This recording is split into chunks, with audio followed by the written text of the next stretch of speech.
Dear viewers, आज हम जानेंगे सेल ऑर्गेनेलिस के फंक्शंस के बारे में। प्रीवियस वीडियो में हमने पढ़ा था सेल के बारे में और एक डायग्राम की मदद से हमने जाना था सेल ऑर्गेनेलिस के नेम्स के बारे में। आज की वीडियो में हम जानेंगे उन तमाम सेल ऑर्गेनेलिस के फंक्शन के बारे में। So let's start.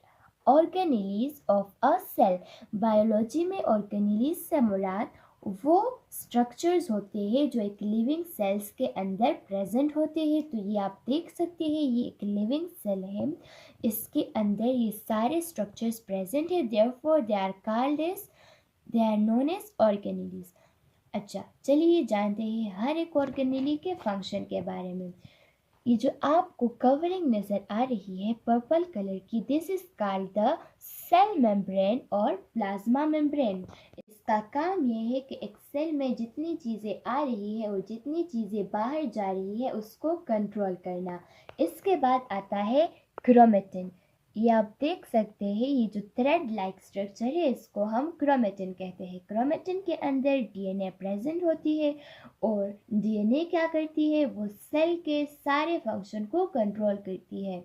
डीएनए दरअसल है क्या, डीएनए एक जेनेटिक मटेरियल है जो पेरेंट्स से ऑफस्प्रिंग्स तक ट्रांसफर होता है। The next one is nucleolus. Nucleus के अंदर ये जो दूसरा डाउन स्ट्रक्चर है, it is called nucleolus. Nucleolus का काम क्या है, ये राइबोसोम्स बनाता है और राइबोसोम्स पे प्रोटीन्स बनाते हैं। अच्छा, फिर क्या है न्यूक्लियस।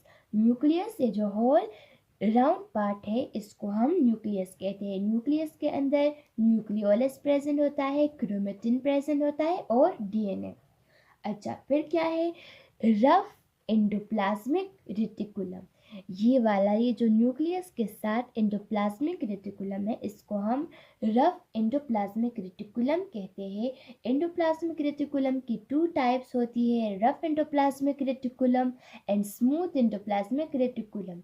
रफ एंडोप्लाज्मिक रेटिकुलम वो होता है जिसपे राइबोसोम्स अटैच होते हैं और स्मूथ एंडोप्लाज्मिक रेटिकुलम वो होता है जिसपे राइबोसोम्स अटैच नहीं होते।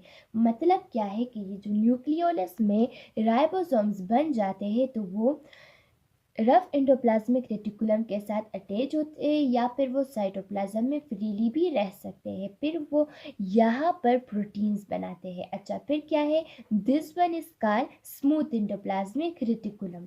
इसके बाद आ जाता है गोल्जी एपेरेजिस। गोल्जी एपेरेजिस का काम क्या है, रफ एंडोप्लाज्मिक रेटिकुलम पे मौजूद जो राइबोसोम्स होते हैं वो जो प्रोटीन्स बना लेते हैं, फिर वो यहाँ गोल्जी एपेरेजिस में आ जाते हैं और गोल्जी एपेरेजिस के साथ ही प्रेजेंट होता है गोल्जी वेसिकल। गोल्जी वेसिकल का काम क्या है, उस प्रोटीन को लेके जाना उन ऑर्गेनेलिस तक जिनको ज़रूरत होती है।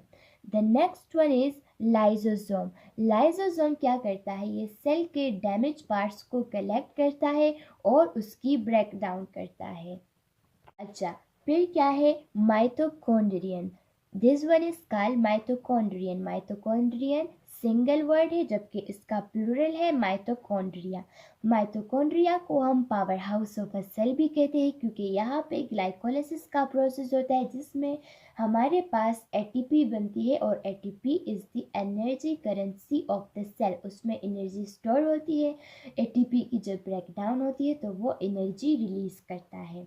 अच्छा, फिर क्या है साइटोप्लाज्म।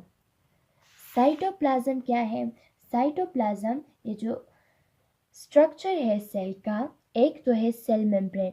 सेल मेम्ब्रेन के अंदर वाला इसको हम साइटोप्लाज्म कहते हैं। साइटोप्लाज्म क्या है, ये एक जेली लाइक सब्सटेंस होता है जिसमें सारे ऑर्गेनेल्स प्रेजेंट होते हैं। अच्छा, फिर आ जाते हैं राइबोसोम्स। राइबोसोम्स हम डिस्कस कर चुके हैं कि ये बनते हैं न्यूक्लियोलस में। ये रफ एंडोप्लाज्मिक रेटिकुलम के साथ अटैच भी होते हैं और ये साइटोप्लाज्म में फ्रीली भी रह सकते हैं। इसका काम क्या है, प्रोटीन्स बनाना। अच्छा, the next one is vacuole. This one is called vacuole.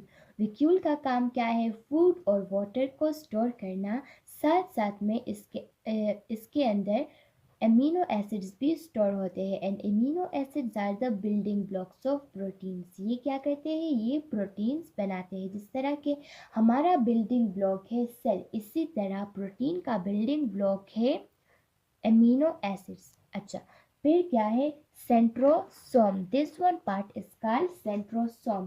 Centrosome 2 part से मिलके बनता है और उन 2 पार्ट्स को जब हम मतलब एक पार्ट को हम सेंट्रियोल कहते हैं और जब 2 सेंट्रियोल मिलते हैं तो फिर हम उसको सेंट्रोसोम कहते हैं। इसका काम क्या है, ये सिलिया बनाता है। सिलिया एक स्ट्रक्चर होता है, हेयर लाइक स्ट्रक्चर होता है, ये प्रेजेंट होता है respiratory tract, brain, kidney, eyes वगैरह में। नेक्स्ट वीडियो में हम डिस्कस करेंगे कि सिलिया क्या होती है। अच्छा, the next one is microtubule. ये है माइक्रोट्यूब्यूल। जब हम इसको माइक्रोस्कोप के ज़रिए देखते हैं तो ये हमें इस टाइप का नजर आएगा, मतलब इसमें ये स्ट्रक्चर्स होंगे। माइक्रोट्यूब्यूल का काम क्या है, ये सेल में मौजूद जितने भी ऑर्गेनेलीज हैं उनकी मूवमेंट में हेल्प करती है। उम्मीद है आपको समझ आई होगी। नेक्स्ट वीडियो तक आप अपना ख्याल रखिए। वस्सलाम।